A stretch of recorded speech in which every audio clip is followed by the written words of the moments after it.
Hello students, welcome back.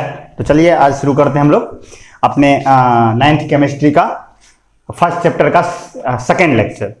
अब पहले lecture में, कल के लेक्चर में हमने इंट्रोड्यूस किया था। आपको पता है कि अभी हम लोग क्या पढ़ रहे हैं केमिस्ट्री में, मैटर इन आवर सराउंडिंग, यानी कि हमारे सराउंडिंग में हमारे चारों ओर पाए जाने वाले मैटर।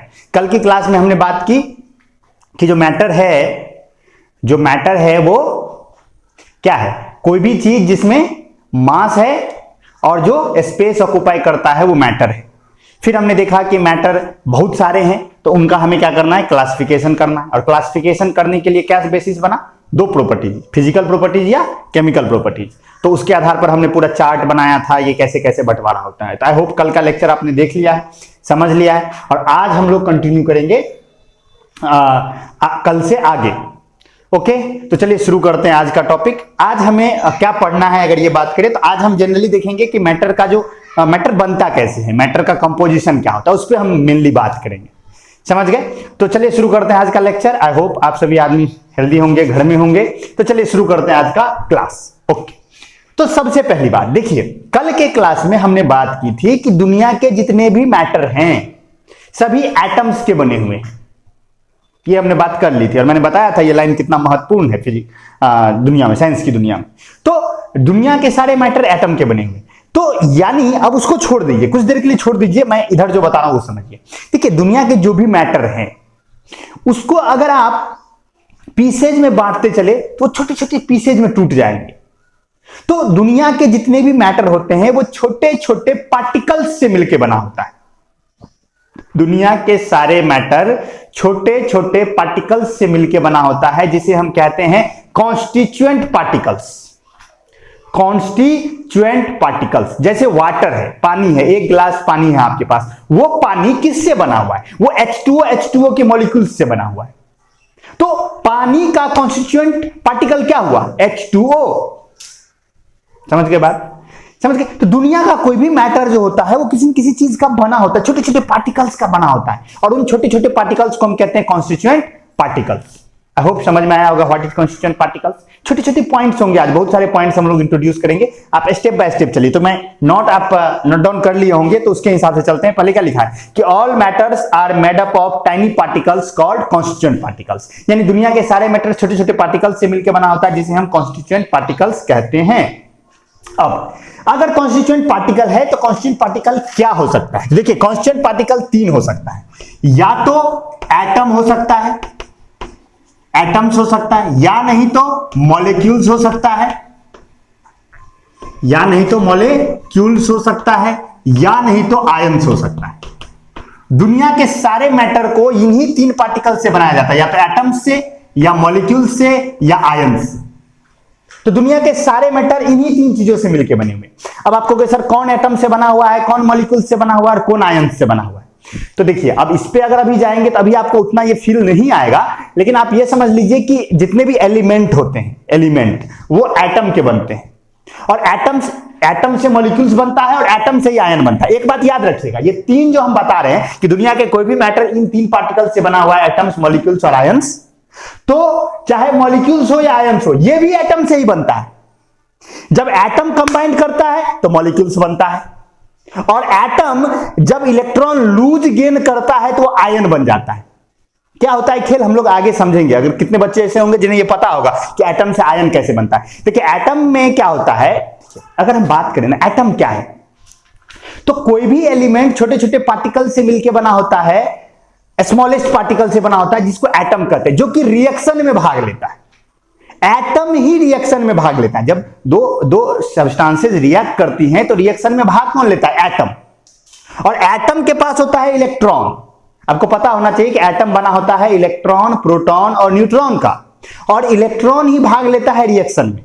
तो और किसी भी एटम के अंदर में जितने इलेक्ट्रॉन होते हैं उतने ही प्रोटॉन होते हैं। तो इलेक्ट्रॉन प्रोटॉन बराबर होता है, तो उस पर कोई चार्ज नेट नहीं होता है। प्रोटॉन पॉजिटिवली चार्ज होता है, इलेक्ट्रॉन निगेटिवली चार्ज होता है। समझ गए? तो प्रोटॉन अगर पॉजिटिवली चार्ज है, इलेक्ट्रॉन निगेटिवली चार्ज है, और दोनों का नंबर सेम सेम है, तो पॉजिटिव निगेटिव सेम सेम हो जाएगा, तो नेट चार्ज जीरो हो जाएगा, तो एटम न्यूट्रल हो जाएगा, तो वो एटम है। लेकिन अगर ऐसा हो कि वो इलेक्ट्रॉन लूज कर दे या गेन कर दे, मान लीजिए कोई एटम है वो इलेक्ट्रॉन लूज कर दिया, तो इलेक्ट्रॉन कम हो गया, प्रोटॉन के नंबर को हम बदल नहीं सकते। ये मैंने क्लास 8 में आप ये समझे होंगे, मैंने एक्सप्रेस भी किया था जब आप क्लास में पढ़ रहे थे तो 8 के लेक्चर में। तो एटम प्रोटॉन को ना लूज कर सकता है ना गेन कर सकता है, वो इलेक्ट्रॉन के साथ ही खेल करेगा। तो इलेक्ट्रॉन अगर लूज गेन करेगा तो जितना इलेक्ट्रॉन पहले से था उससे ज्यादा इलेक्ट्रॉन हो गया, प्रोटॉन उतना का उतना ही है तो निगेटिवली चार्ज हो जाएगा। और अगर लूज करेगा इलेक्ट्रॉन तो नहीं, इलेक्ट्रॉन अगर गेन करेगा तो इलेक्ट्रॉन ज्यादा हो गया, यानी कि निगेटिव ज्यादा हो गया तो वो निगेटिवली चार्ज हो जाएगा। और अगर वो लूज किया तो इलेक्ट्रॉन कम हो जाएगा और वो क्या हो जाएगा, पॉजिटिवली चार्ज हो जाएगा। ऐसा समझ में। तो एटम जब चार्ज होता है तो आयन बनता है, और एटम जब कंबाइंड करता है एक दूसरे के साथ तो मॉलिक्यूल बनाता है, और इन्हीं तीनों से मिलकर दुनिया के सारे मैटर बनते हैं। तो देखिए कल का लाइन भी आ गया ना कि all matters are made up of atoms. No matter कि कोई मैटर एटम का बना है या मॉलिक्यूल का बना है या आयन का बना है। मैं आज क्या बोल रहा हूं कि कोई भी कांस्टेंट पार्टिकल तीन ही है, या तो एटम या मॉलिक्यूल या आयन। लेकिन ये एटम, ये मॉलिक्यूल और आयन ये भी किसका बना हुआ है, एटम का ही बना हुआ है। तो अल्टीमेटली लाइन तो वही आ गई कि all matters are made up of atoms. आया समझ में? आई होप आपको इतना समझ में आया होगा। ओके ठीक है। तो देखिए क्या लिखा हुआ है कि constant particles of matter may be atoms, molecules और आयंस। या तो एटम हो सकता है या मॉलिक्यूल या ion. Actually all matters are made up of atoms because all constant particles are made up of atoms.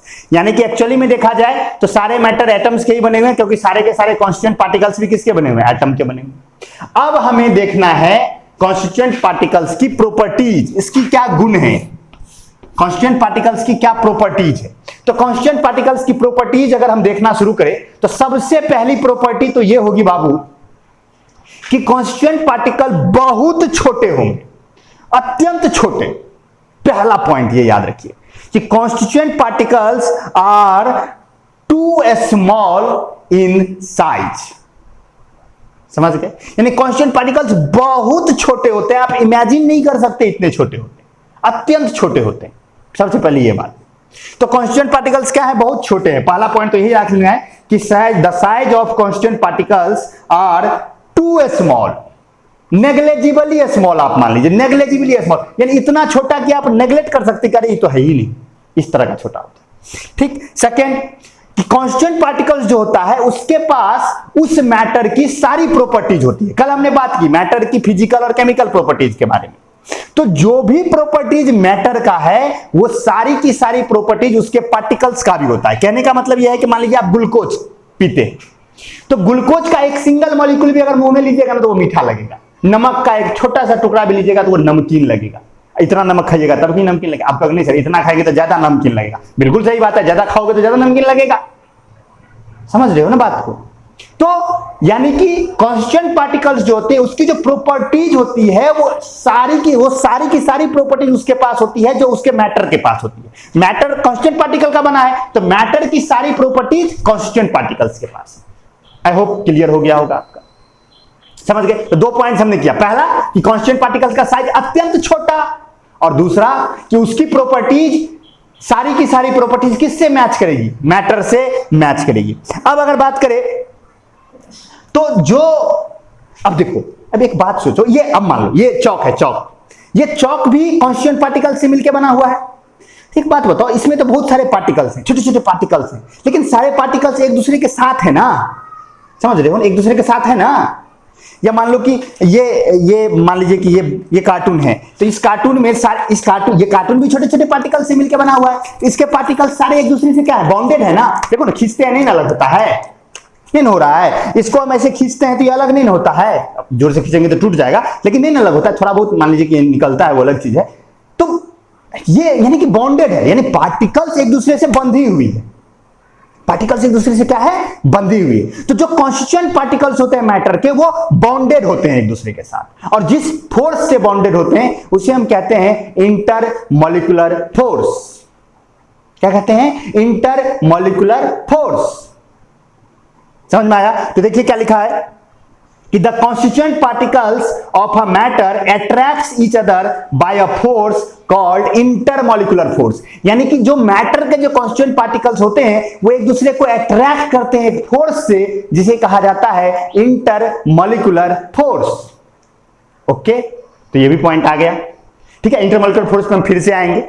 समझ गए? अब नेक्स्ट है, नेक्स्ट प्रॉपर्टीज अगर आप देखो तो नेक्स्ट होती है इंटरमॉलिक्यूलर स्पेस। ये क्या होता है इंटरमॉलिक्यूलर स्पेस।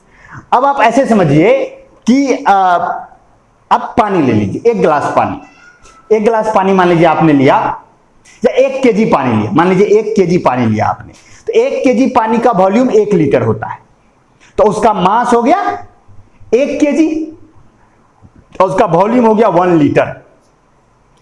अब क्या कीजिए, आप 100 ग्राम नमक लीजिए, 100 ग्राम नमक, और उस 100 ग्राम नमक को उस पानी में डाल दीजिए और उसे घोलिए।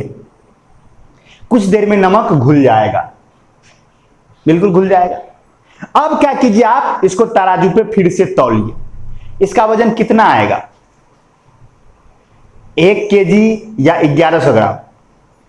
आंसर है 1100 ग्राम। क्यों? क्योंकि 1 केजी तो क्या था, पानी ही था, 100 ग्राम तुम उसमें नमक भी डाल दिया, अब इसका वजन कितना हो गया, 1100 ग्राम हो गया। तो बिल्कुल सही है, मैटर बढ़ गया, यानी नमक आ गया पानी में। अब क्या करो, इसका वॉल्यूम मेजर करो। वॉल्यूम करने का मतलब वो साइज जो 1 लीटर था, उस लीटर में वाला में डाल के जब देखोगे तुम आश्चर्यचकित होगे, वो अभी भी 1 ही लीटर है, उसका वॉल्यूम नहीं बढ़ा। जब आपने नमक घुलाया तो मास तो बढ़ा लेकिन वॉल्यूम नहीं बढ़ा।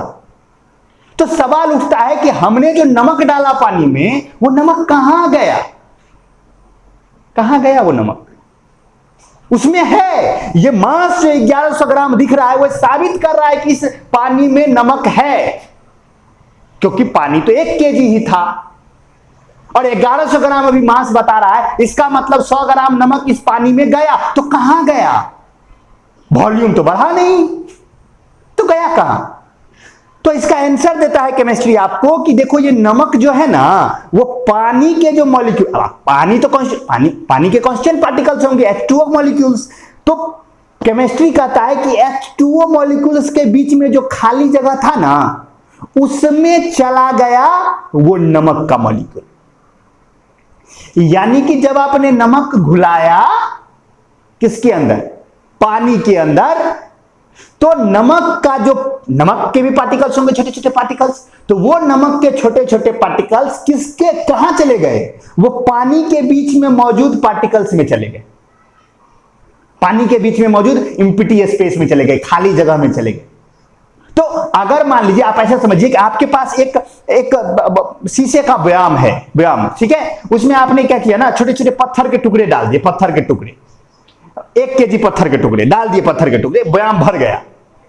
तो अब आप उसने उसे तराजू पे चढ़ाया, 1 केजी आया, यानी कि 1 केजी पत्थर के टुकड़े हैं और व्यायाम भर गया।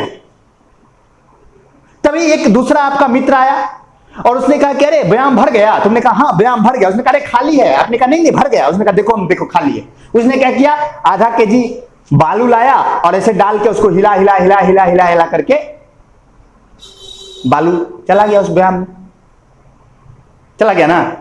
अब अगर आप तोलोगे तो 1.5 केजी हो जाएगा, क्योंकि 1 केजी पत्थर था, आधा केजी बालू आपके मित्र ने फिर मिलाया, तो मास बढ़ गया ना, लेकिन वॉल्यूम नहीं बढ़ा। व्यायाम जितना बड़ा था अभी भी उतना ही बड़ा है, उतना ही जगह में बालू भी फिट हो गया। क्यों? क्योंकि बालू उनके बीच में खाली जगह में इंटर कर गया।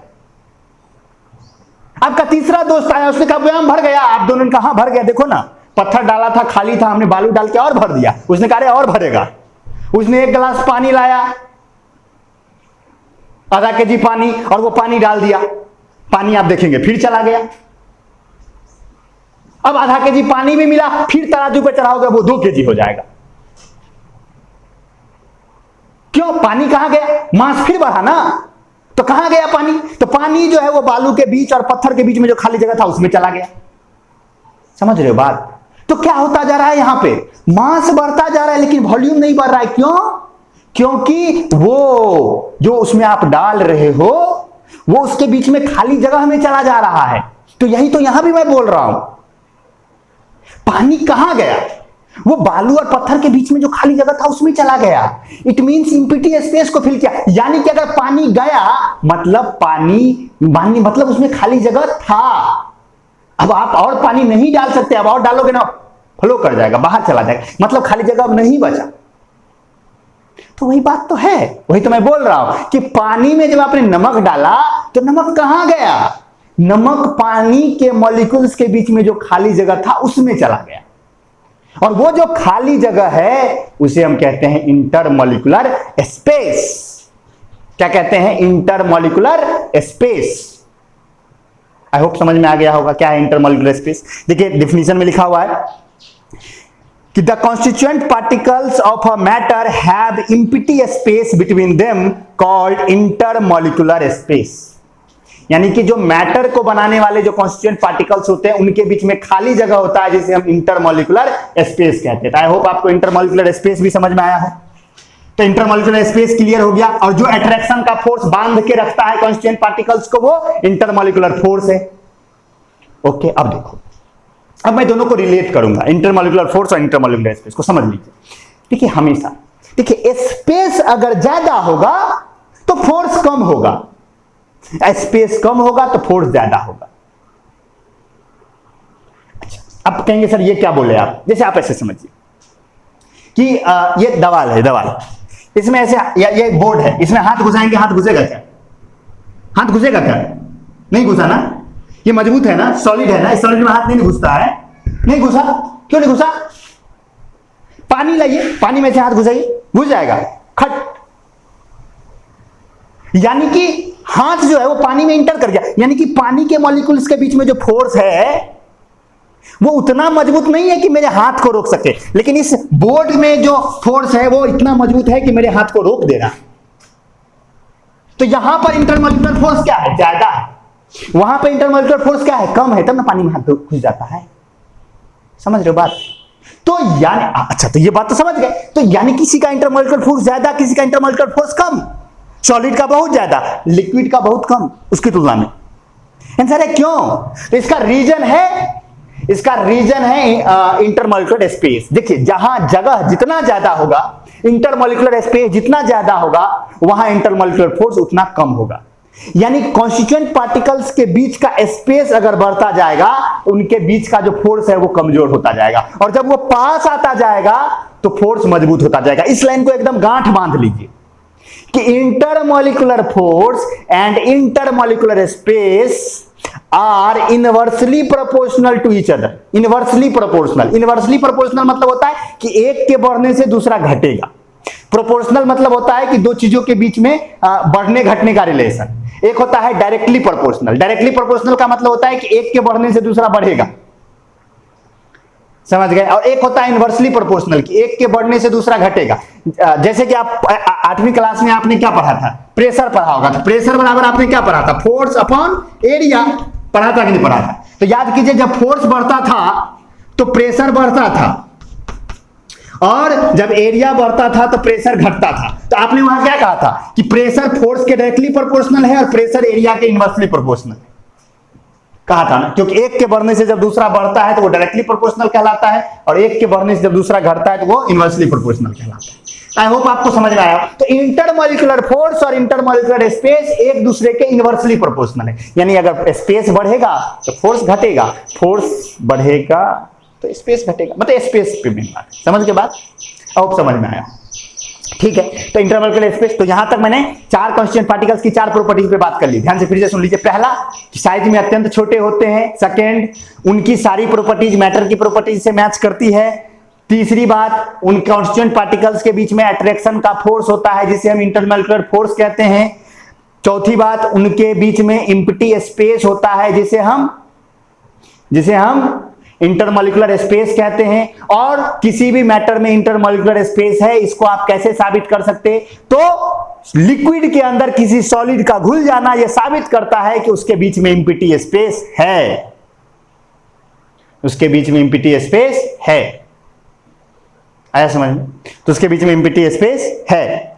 और अगली बात हमने एक नोट करके हमने देखा कि intermolecular force and intermolecular space are inversely proportional to each other. यानी कि स्पेस बढ़ेगा तो फोर्स घटेगा, अब स्पेस घटेगा तो फोर्स बढ़ेगा। ये लाइन बहुत इंपॉर्टेंट है, अंडरलाइन कीजिएगा उसको नोट में। वैसे नोट में अंडरलाइन वो किया हुआ भी लाइन है, ठीक है। अब अगर बात देखें नेक्स्ट, हाँ, अब इंटरमॉलिक्यूलर फोर्स की हम बात कर रहे थे। तो इंटरमॉलिक्यूलर फोर्स दो तरह का हो जाता है, ध्यान से देखिए, दो तरह का,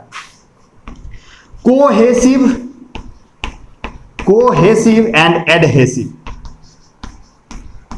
कोहेसिव एंड एडहेसिव, ये दो तरह के इंटरमोलिकुलर फोर्स होते हैं। इंटरमोलिकुलर फोर्स क्या समझ में आया? कांस्टेंट पार्टिकल्स के बीच में मौजूद अट्रैक्शन का फोर्स क्या कहा जाता है? Intermolecular force. तो इंटरमोलिकुलर फोर्स दो तरह का हो गया, कोहेसिव और एडहेसिव। नोट में लिखा हुआ है। तो कोहेसिव फोर्स क्या होता है ये समझिए। देखिए, अगर इंटरमोलिकुलर फोर्स क्या है? कांस्टेंट पार्टिकल्स के बीच में लगने वाला अट्रैक्शन का फोर्स। तो देखिए, अगर ये पार्टिकल और ये पार्टिकल दोनों सेम मैटर का पार्टिकल है और उनके बीच में इंटरमोलिकुलर फोर्स है तो वो कोहेसिव है, वो कोहेसिव है। और अगर दो पार्टिकल के बीच में अट्रैक्शन का फोर्स है लेकिन ये पार्टिकल किसी और मैटर का है और ये पार्टिकल किसी और मैटर का है तो वो एडहेसिव है, वो एडहेसिव है। Cohesive force and adhesive force आप जनरली देखिएगा सुबह सुबह, या मान लीजिए कि आप ऐसे आप अपने हाथ को ऐसे हनी में डुबा दीजिए या कोई भी पानी में ही डुबा दीजिए और ऐसे कीजिए। देखिए आप क्या देखिएगा, पानी का बूंद ऐसे आपके उंगली में लटक जाएगा ना। पानी का बूंद लटकता है ना हाथ में। अगर आप ऐसे, यहां पर मैं डायग्राम बनाने की अगर कोशिश करूं, यहां पर बनाता हूं, ये उंगली है तो यहां पर आप देखेंगे पानी का मॉलिक्यूल ऐसे लटक जाएगा।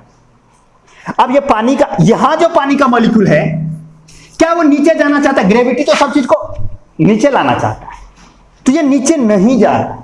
क्यों? क्योंकि फोर्स है, अट्रैक्शन का फोर्स, उसको बांध के रखा है। तो यहां जो पानी का मॉलिक्यूल है उसको यहां के पानी के मॉलिक्यूल ने पकड़ के रखा है, उसको यहां के मॉलिक्यूल ने यहां का मॉलिक्यूल, यानी कि पानी के मॉलिक्यूल से एक दूसरे को पकड़ के रखे। तो सेम पार्टिकल्स के कांस्टेंट, सेम मैटर के कांस्टेंट पार्टिकल्स के बीच में जो इंटरमॉलिक्यूलर फोर्स होता है उसे हम कोहेसिव फोर्स कहते हैं।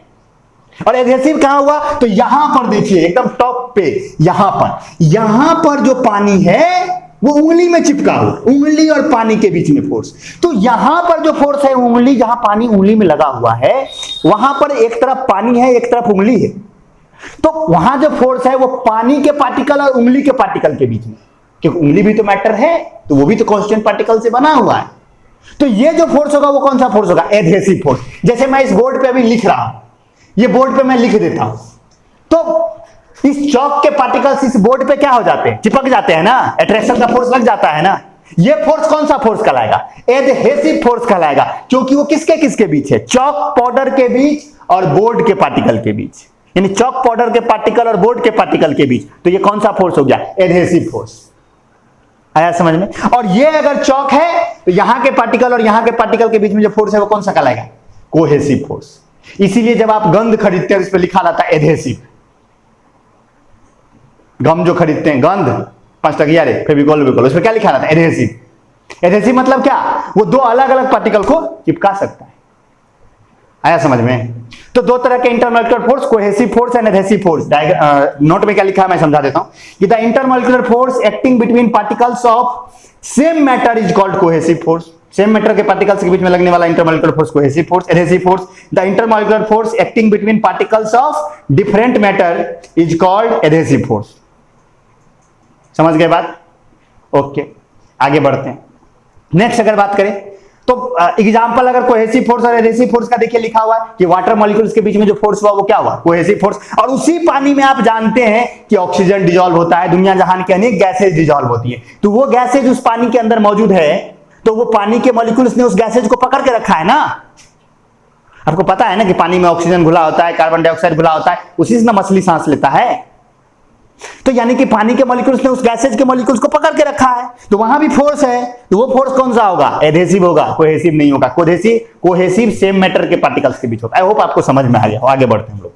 तो इंटरमोलिकुलर फोर्स समझ में आ गया, इंटरमोलिकुलर स्पेस समझ में आ गया। इंटरमोलिकुलर स्पेस होता है, कैसे साबित करोगे? सॉलिड का लिक्विड में घुल जाना। इंटरमोलिकुलर फोर्स होता है, बिल्कुल होता है, वो तो दिखता है दुनिया में। ये जो जितना भी मजबूती है सब इंटरमोलिकुलर फोर्स की वजह से ही।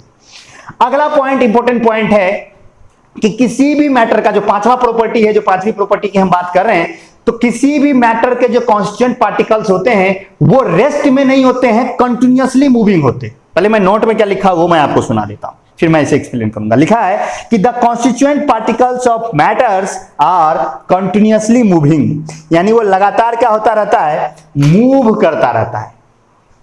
अच्छा, क्या मतलब है इसका? देखिए, अब पार्टिकल को बनाया, मतलब कोई किसी भी मैटर को बनाया पार्टिकल्स ने, तो पार्टिकल्स एक दूसरे से बंधी हुई है। लेकिन ये पार्टिकल्स रेस्ट में नहीं है, वो मोशन में होते हैं, लगातार मूविंग होते हैं, लगातार मूव करते रहते हैं। अब आप कहोगे सर कैसे, मान लेंगे क्या? मानने को नहीं बोल रहे हैं, आप जानिए, इस बात को समझिए। एक बात बताइए, आप एक अगरबत्ती ले लीजिए और रूम के एक किनारा में जला दीजिए, क्या उस अगरबत्ती का सुगंध पूरे रूम में फैल जाता है? बिल्कुल फैल जाता है। कैसे फैल गया? इसका मतलब है कि अगरबत्ती का से जो हवा निकला, जो धुआं निकला, वो धुआं पूरे रूम में मिक्स हुआ, यानी कि वो धुआं मूविंग था तब ना पूरे रूम में मिक्स हुआ? नहीं। आप पानी ले लीजिए, पानी, और पानी में आप क्या कीजिए, 1 चम्मच नमक डाल दीजिए, प्रेम से डाल दीजिए, एकदम धीरे से, और छोड़ दीजिए। आप हिलाइए उलाइए मत, छोड़ दीजिए। कुछ टाइम लगेगा लेकिन वो नमक पानी में घुल जाएगा, और उसके बाद उस पानी को पी के देखिए, हर जगह नमकीन लगेगा। यानी वो साल्ट जो आपने डाला, वो साल्ट क्या हो गया, पूरे वाटर में फैल गया। कैसे फैल गया? उसको तो हमने डाला था बॉटम में, वो फैल कैसे गया पूरे में? यानी कि मूविंग है। समझ गए? आप क्या कीजिए ना, पानी ले लीजिए और उसमें 1 ड्रॉप, या मान लीजिए कि होली खेलते होंगे आप क्या कीजिए, 1 ड्रॉपर लीजिए और रंग का 1 बूंद डाल दीजिए। जब वो रंग का बूंद आप डालते हैं तो वो रंग का बूंद क्या वहीं रहता है जहां डाला जाता है, कि पूरे लिक्विड में फैल जाता है? आंसर है पूरे लिक्विड में फैल जाता है। कैसे फैल जाता है? क्योंकि मूविंग है ना। समझ रहे हो बात? यानी मैटर के कांस्टेंट पार्टिकल्स रेस्ट में नहीं होते हैं, कंटिन्यूअसली मूविंग होते हैं। ओके? और इस बात को एक्सपेरिमेंटली प्रूफ किया रॉबर्ट ब्राउन ने। नाम सुना रॉबर्ट ब्राउन का? न्यूक्लियस की डिस्कवरी की थी, सेल में आपने पढ़ा, न्यूक्लियस की डिस्कवरी, रॉबर्ट ब्राउन। तो रॉबर्ट ब्राउन ने यह एक्सपेरिमेंटली साबित किया कि कांस्टेंट पार्टिकल्स जो होते हैं किसी भी मैटर के, वो कंटिन्यूअसली मूविंग होते हैं। कैसे साबित किया उन्होंने क्या किया, वाटर लिया, पानी, और पानी में उन्होंने क्या किया, पोलन ग्रेन्स डाला। You know pollen grains? एकदम बिल्कुल, क्लास 8 में आप रिप्रोडक्शन इन प्लांट्स पढ़ चुके हैं। पोलन ग्रेन्स लाइट स्ट्रक्चर्स होते हैं जो कि मेल गैमिट है फ्लावरिंग प्लांट का। पोलन ग्रेन्स या तो एंथर से बनता है पोलन ग्रेन। तो पोलन ग्रेन को उसने क्या किया, पानी में डाल दिया और माइक्रोस्कोप लगा के उस पोलन ग्रेन को देखा। तो देखा कि वो पोलन ग्रेन जो था वो जहां डाला वहीं रहना चाहिए उसको, लेकिन देखा क्या, नहीं, पोलन ग्रेन जो टरातर घूम रहा है, पानी में इधर से उधर जा रहा है, मूवमेंट में है, एकदम आर्बिट्रेरी पाथ पर, इधर उधर जिगजैग मोशन में। जिगजैग मोशन मतलब कभी उधर कभी उधर, कभी उधर कभी उधर, एकदम इधर बिधर हो रहा है। तो उन्होंने देखा ओ ये पोलन ग्रेन कैसे मूव कर रहा है। तो इसका उन्होंने एग्जांपल दिया, ओहो इसका मतलब जो मैटर के कांस्टेंट पार्टिकल्स हैं वो क्या है, कंटिन्यूअसली मूविंग है। पानी के जो मॉलिक्यूल्स हैं वो लगातार मूव कर रहे हैं, जिसके साथ पोलन ग्रेन भी मूव कर रहा है। आया समझ में? तो एक्सपेरिमेंटली साबित किया गया। और ये जो जिगजैग मूवमेंट था, ये जो पोलन ग्रेन का जिगजैग मूवमेंट रॉबर्ट ब्राउन ने ऑब्जर्व किया, इसे कहा गया ब्राउनियन मोशन। क्या कहा गया, ब्राउनियन मोशन। सारी बातें नोट्स में लिखी हुई है, ध्यान सुनिए, मैं पहले भी समझा रहा हूं। क्या कहलाया, ब्राउनियन मोशन। ऐसा समझ में? तो देखिए मैं पढ़ के सुनाता हूं नोट में क्या लिखा है कि in 1827 Robert Brown proved that constant particles of a matter are always in motion. यानी 1827 में रॉबर्ट ब्राउन ने ये प्रूव कर दिया कि मैटर के कांस्टेंट पार्टिकल्स लगातार मोशन में होते हैं। He puts some pollen grain in water and observed them through microscope। बिल्कुल, पोलन ग्रेन डाला और माइक्रोस्कोप से देखा। He found that pollen grains are moving rapidly throughout water in a zigzag way। उन्होंने देखा कि जो पोलन ग्रेन्स थे वो वाटर में एक जिगजैग वे में, यानी कि इधर उधर पूरे वाटर में घूम रहे हैं। He explained that pollen grains are moving due to the continuous motion of water molecules। उन्होंने कहा कि पोलन ग्रेन इसलिए मूव कर रहा है क्योंकि वाटर मॉलिक्यूल्स कंटिन्यूअसली मूव कर रहे हैं। This zigzag motion of pollen grain is called Brownian motion. यानी ये जो जिगजैग मूवमेंट था उसे क्या कहा जाता है, ब्राउनियन मोशन। अच्छा एक बात और, ब्राउनियन मोशन सिर्फ लिक्विड और गैस में ऑब्जर्व होगा, सॉलिड में नहीं होगा, क्योंकि कांस्टेंट पार्टिकल्स तो सॉलिड के भी होंगे ना, कांस्टेंट पार्टिकल्स तो सॉलिड के भी होंगे, लेकिन सॉलिड में ब्राउनियन मोशन नहीं दिखेगा। अब आपको सर क्यों नहीं दिखेगा, क्योंकि देखो सॉलिड के जो पार्टिकल्स होते हैं हाँ वो भी मूविंग होते हैं, लेकिन वो पोजीशन चेंज नहीं करते हैं, बस अपने जगह पर वाइब्रेट करते हैं। जैसे हम यहां हैं, हम अपने जगह पे ऐसे करें, हम मूविंग हैं कि नहीं है? बिल्कुल हैं, लेकिन हम क्या कर रहे हैं, अपना पोजीशन बदल नहीं रहे, हम बस अपने जगह पे क्या कर रहे हैं, वाइब्रेट कर रहे हैं। लेकिन जो लिक्विड के पार्टिकल्स होते हैं वो इधर उधर इधर उधर इधर उधर मूव करते रहते हैं, मोशन में आ जाते हैं। और गैसेज को तो मत पूछो मत, एकदम वो तो आवारा हो जाता है, इधर उधर हर जगह चारों तरफ, इधर यहां वहां मत पूछो कहां कहां है संतोषी मां, समझ गए ना, हर जगह घूमता है पूरे कंटेनर में। तो यानी कॉन्स्टिट्यूएंट पार्टिकल्स मूविंग होगा तब ना पॉलिन ग्रेन को मूव करवाएगा, या समझ रहे हो ना बात? तो जिगजैग मोशन कब मूवमेंट होगा, जब पहले कॉन्स्टिट्यूएंट पार्टिकल्स मूविंग होना चाहिए ना। तो सॉलिड में भी मूविंग है, लेकिन सॉलिड में बस क्या है, वाइब्रेशन है, अपने जगह पे बस vibrate vibrate vibrate vibrate vibrate. Liquid gas में क्या है, लोकोमोशन, मूवमेंट मूवमेंट। तो वहां पर ब्राउनियन मोशन ऑब्जर्व होता है, सॉलिड में ऑब्जर्व नहीं होता। तो याद रखिएगा कि लिक्विड और गैसेज में ही ब्राउनियन मूवमेंट ऑब्जर्व होता है, सॉलिड में नहीं होता है। ओके, तो क्या है ब्राउनियन मोशन, समझ में आया? आई होप आपको समझ में आया होगा। अच्छा, अब ये तो हो गया ब्राउनियन मोशन। ब्राउनियन मोशन के अलावा एक और चीज है जो ये साबित करता है कि particles, constant particles continuously moving होते हैं, और वो प्रोसेस है, वो है diffusion. Do you know what is diffusion? बिल्कुल आपको पता है, आप पहला लेक्चर सीरीज जो आपका सेल चला उसमें आपने डिफ्यूजन पढ़ा है। Movement of anything from its higher concentration to lower concentration is called diffusion. याद होगा, किसी भी चीज का अपने हायर कंसंट्रेशन से लोअर कंसंट्रेशन की तरफ जाना डिफ्यूजन है ना।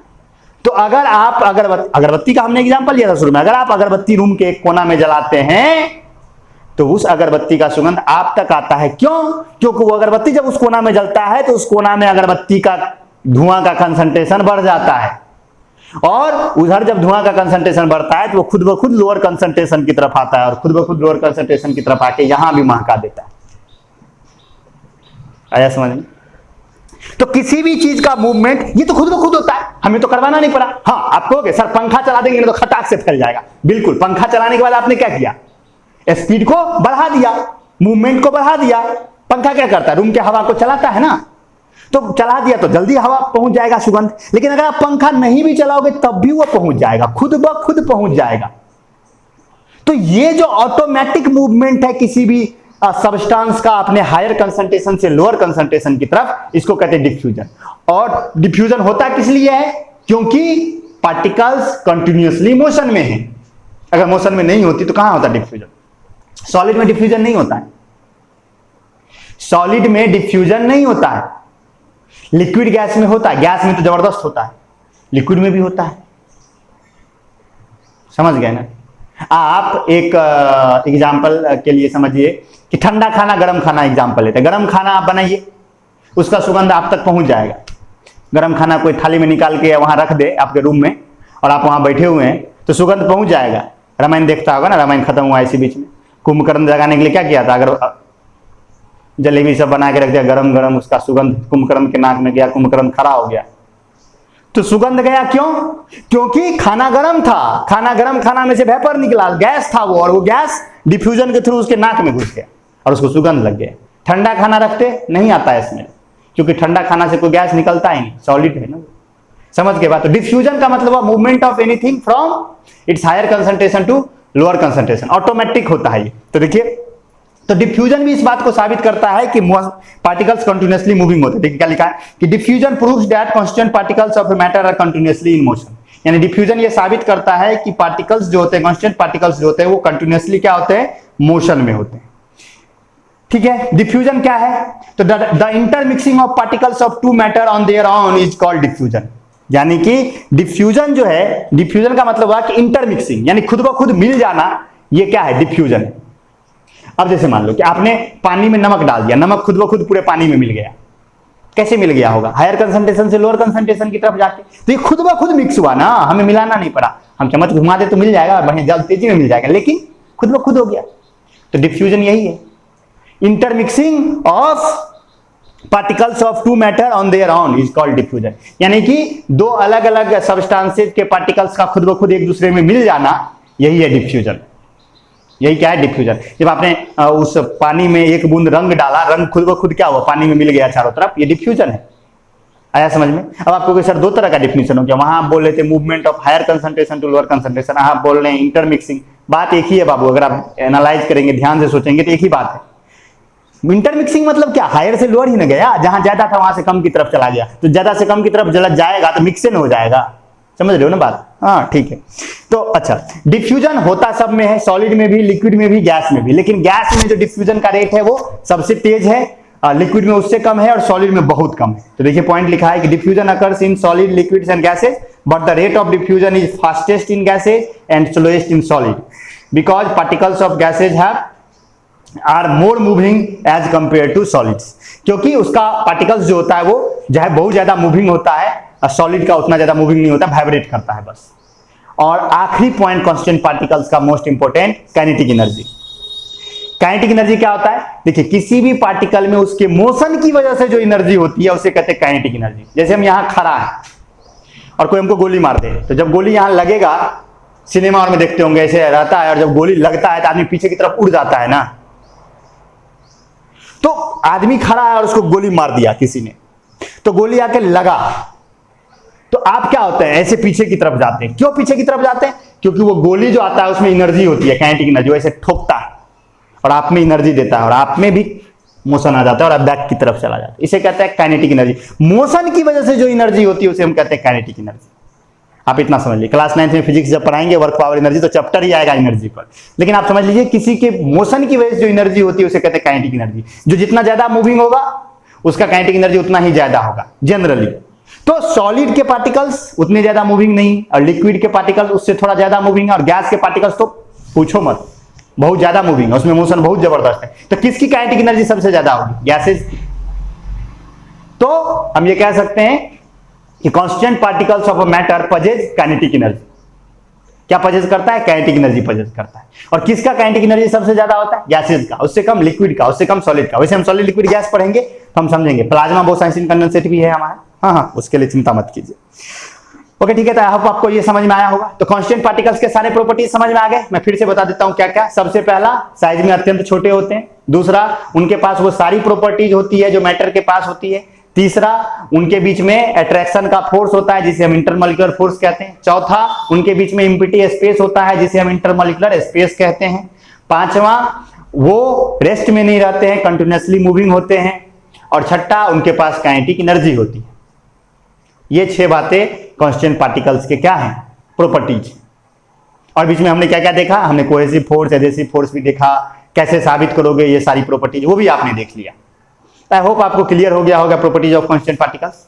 ओके, अब आते हैं, देखिए अब कांस्टेंट पार्टिकल्स के नेचर के बेसिस पर 2 तरह के मैटर होते हैं। अब आपको सर 2 तरह के मैटर तो आप तो पहले बता चुके, फिजिकल प्रॉपर्टीज और केमिकल प्रॉपर्टीज के बेसिस पर। नहीं, मैं यहां दूसरी बात कर रहा हूं।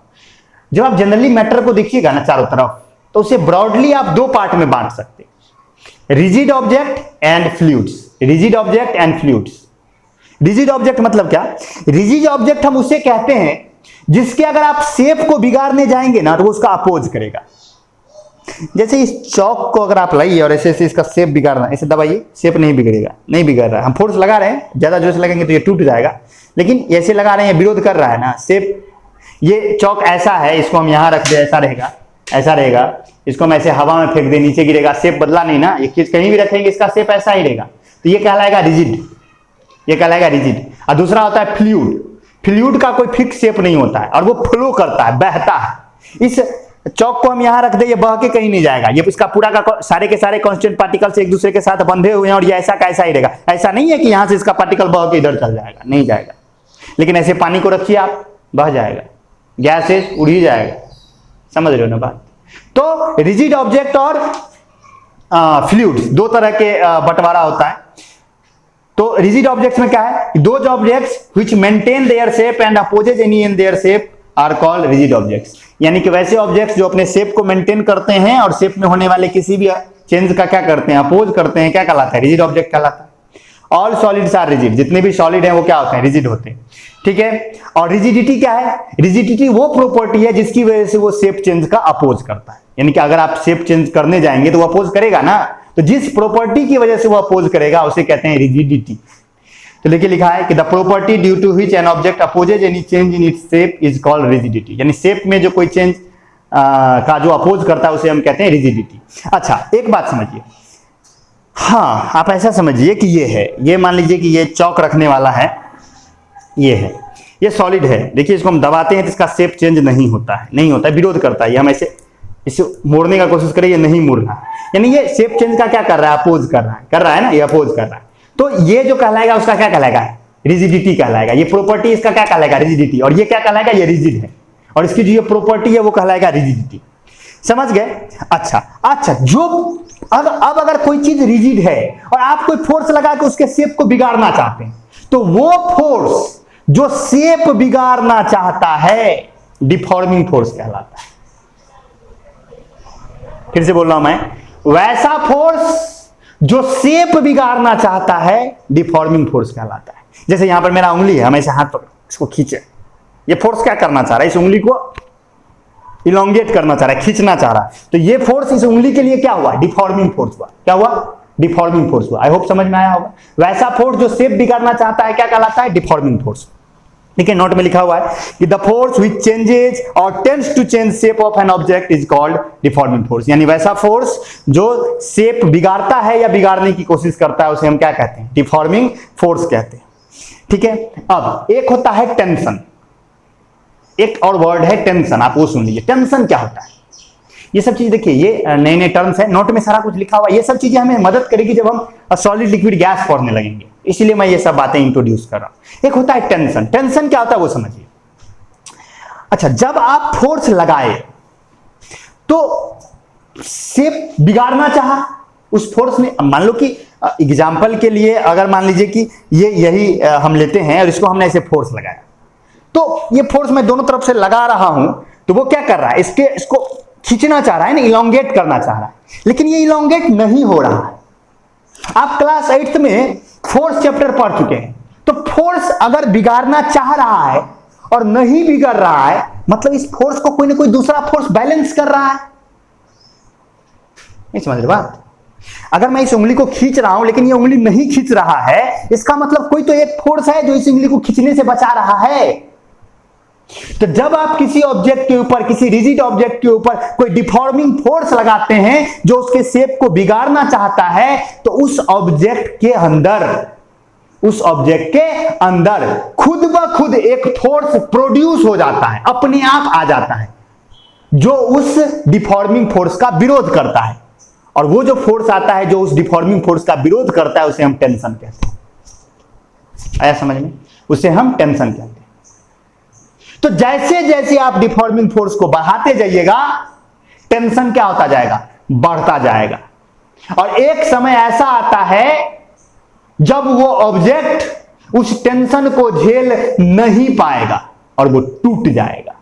जैसे यहां ये चौक है, मैं एग्जांपल लेता हूं। देखिए ये चौक मैं खींच रहा हूं, अभी मैं खींच रहा हूं, आपको पता नहीं चल रहा होगा, लेकिन मैं खींच रहा हूं इसको दोनों तरफ से। तो ये खींच रहा हूं तो ये नहीं खींच रहा है। क्यों नहीं खींच रहा है? क्योंकि आप जो फोर्स लगा रहे हैं वो डिफॉर्मिंग फोर्स है, मैं जो फोर्स लगा रहा हूं वो डिफॉर्मिंग फोर्स है। और मैं जब खींच रहा हूं तो इसके अंदर में टेंशन आ रहा है जो मेरे डिफॉर्मिंग फोर्स को बर्दाश्त कर रहा है। अब मैं फोर्स बढ़ाते जा रहा हूं, समय के साथ मैं फोर्स बढ़ाते जा रहा हूं, इसके अंदर का टेंशन भी बढ़ता जा रहा होगा, क्योंकि बैलेंस करने के लिए अगर मैं बढ़ा रहा हूं तो उसको भी बढ़ना पड़ेगा ना बैलेंस करने के लिए। अब देखिए टूट गया। क्यों टूट गया? क्योंकि मैंने फोर्स को, डिफॉर्मिंग फोर्स को इतना बढ़ा दिया कि उसके अंदर में टेंशन भी बहुत बढ़ गया और उस टेंशन को ये बर्दाश्त नहीं कर पाया और ये टूट गया। तो जितना टेंशन तक वो बर्दाश्त कर पाया वो कहलाता है टेंसाइल स्ट्रेंथ। नए नए टर्म्स हैं, थोड़ा सा ध्यान दीजिए। वो क्या कहलाता है? Tensile strength. ओके, ठीक है, तो मैं पढ़ के सुनाता हूं नोट में क्या लिखा हुआ कि when deforming force act on an object then a force comes in play। comes in play मतलब खुद ब खुद खेल में आ जाना, खुद ब खुद लगने लगना। comes in play inside the rigid object to oppose the deforming force। this force is called tension। यानी कि जब आप डिफॉर्मिंग फोर्स लगाते हैं तो ऑब्जेक्ट के अंदर खुद ब खुद एक फोर्स आ जाता है जो डिफॉर्मिंग फोर्स का अपोज करता है, जिसे हम कहते हैं tension. The capacity of an object to bear tension is called its tensile strength. यानी कोई भी ऑब्जेक्ट कितना टेंशन बर्दाश्त कर सकता है वो उसका टेंसाइल स्ट्रेंथ कहलाता है। जैसे एग्जाम्पल के लिए अगर आप आयरन को खींचिए तो बहुते टेंशन बर्दाश्त कर सकता है, रबर को खींचिए कम ही टेंशन में टूट जाएगा। यानी हम कहेंगे रबर को खींचने पर जल्दी टूट जाता है ना, तो हम कहेंगे कि रबर का टेंसाइल स्ट्रेंथ क्या है, कम है। आयरन का टेंसाइल स्ट्रेंथ क्या है, बहुत ज्यादा है। आई होप समझ में आया होगा आपको। तो टेंसाइल स्ट्रेंथ भी क्लियर हो गया। तो रिजिड ऑब्जेक्ट समझ में आया, जो शेप का चेंज का अपोज करता है वो रिजिड ऑब्जेक्ट है। प्रॉपर्टी जिस वजह से वो करता है रिजिडिटी है। डिफॉर्मिंग फोर्स क्या है, टेंशन क्या है, क्लियर हो गया। ओके, हम बात करते हैं थोड़ा सा फ्लूइड पर। फ्लूइड क्या है, फ्लूइड वैसे ऑब्जेक्ट है जिसका कोई फिक्स शेप नहीं होता है और जिसमें फ्लो करने की टेंडेंसी होती है, खुद ब खुद बहता है, वो हायर लेवल से लोअर लेवल की तरफ। पानी हरा दो खुद ब खुद नीचे की तरफ चल जाएगा, गैस भी खुद ब खुद चल जाता है। तो जिसमें फ्लो करने की हवा बहती है ना, तो जिसमें फ्लो करने की टेंडेंसी उसे हम क्या कहते हैं, फ्लूइड। देखिए नोट में क्या लिखा हुआ है कि those objects which have a tendency to flow and also do not have fixed shape are called fluids. यानी कि जिसका ना कोई फिक्स शेप है और जिनमें फ्लो करने की टेंडेंसी है वो क्या कहलाते हैं, फ्लूइड्स कहलाते हैं। All liquids and gases are fluids. जितने भी लिक्विड्स और गैसेज हैं वो फ्लूइड्स हैं। जितने भी लिक्विड्स और गैसेज हैं सारे के सारे क्या हैं, फ्लूइड्स। ठीक है। और ये जो टेंडेंसी है फ्लो करने की, इसे ये जो प्रॉपर्टी है फ्लो करने की फ्लूइड की, उसे हम कहते हैं फ्लूइडिटी। क्या कहते हैं, फ्लूइडिटी। तो देखिए लिखा है the tendency of an object to flow is called fluidity. ठीक है। अब किसी की, जैसे हमने अभी तुरंत देखा, किसी की रिजिडिटी अधिक किसी की रिजिडिटी कम होगी। सर क्या मतलब इसका, अरे भाई जैसे एक बात समझो, आयरन की रिजिडिटी अधिक है,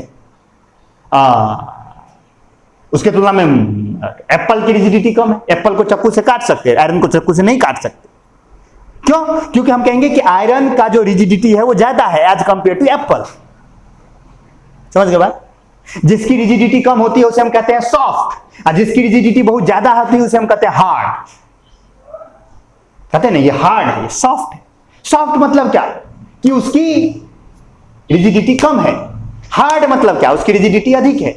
ठीक उसी तरह फ्लूइड है, तो किसी की फ्लूइडिटी कम होती है, किसी की ज्यादा होती है। जैसे पानी की फ्लूइडिटी अधिक होती है, उसकी तुलना में अगर आप ऑयल की करो तो ऑयल की फ्लूइडिटी कम होती है। पानी जितना तेजी में बहेगा उतना तेजी में ऑयल नहीं बहेगा।